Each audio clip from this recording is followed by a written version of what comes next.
অদ্ভুত একটা জায়গায় আসছি আজকে। ঘর বাড়িগুলোতে কোনো মানুষই নাই, অথচ রীতিমতো একটা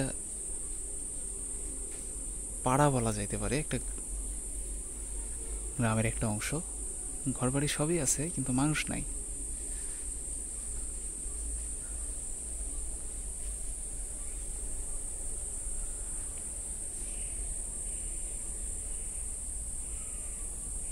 ঘরগুলো এভাবেই পড়ে আছে, ফাঁকা পড়ে আছে ঘরগুলা। কাপড় চোপড় দেখা যাইতেছে, বাট কেউ নাই, মানুষ চোখে পড়তেছে না। সব ভুতুরে একটা পরিবেশ।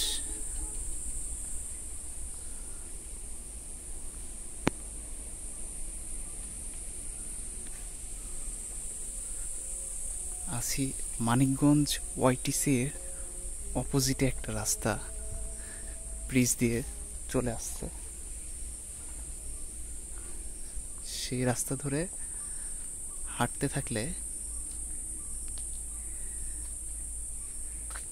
এইরকম একটা গ্রামের সন্ধান, অনেক ভিতরে, ম্যাক্সিমামই হিন্দু ফ্যামিলি, তার মধ্যে কয়েক ঘর হয়তো বা মুসলমান আছে, এবং পুরোটা ফাঁকা পড়ে আছে, পুরোটাই ফাঁকা।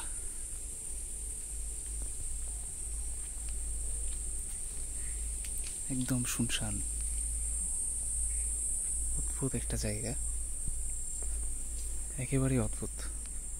চারি সাইডে সব জঙ্গল, গাছপালা।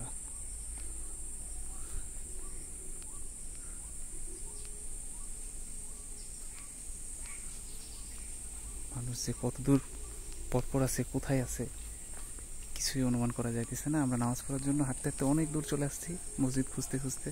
তো একটা মসজিদ পাইছি, এই মসজিদের পাশ দিয়ে আবার এই রাস্তাটা চলে গেছে। এই রাস্তাটা দিয়ে আর কি ভিতরে যে গ্রামটা দেখলাম, ছোট্ট কয়েকটা বাড়ি, তো বাড়িতে কোনো ঘর, মানুষজন নাই। অদ্ভুত একটা জায়গা, হাঁটতে আসছি। এই জায়গা একদম নিচু এলাকা,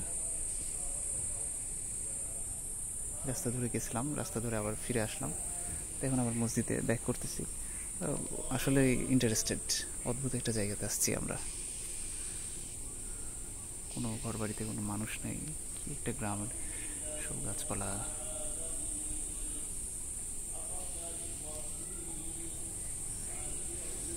চার সাইডে সবুজ, বাট কোনো মানুষ নেই। হয়তো বা কেউ আসে, এক দুজন বাসায় থাকে, দিনে আবার কাজে চলে যায়, অথবা একদমই পরিত্যক্ত গ্রামটা, খুবই কম মানুষ। ঢাকা শহরের পাশে মানিকগঞ্জ, হয়তোবা ম্যাক্সিমামই ঢাকাতে থাকে, এখানে হয়তোবা খুব কম সময় তারা আসে, হয়তোবা ঢাকাতে ছোটোখাটো কোনো কাজ করে।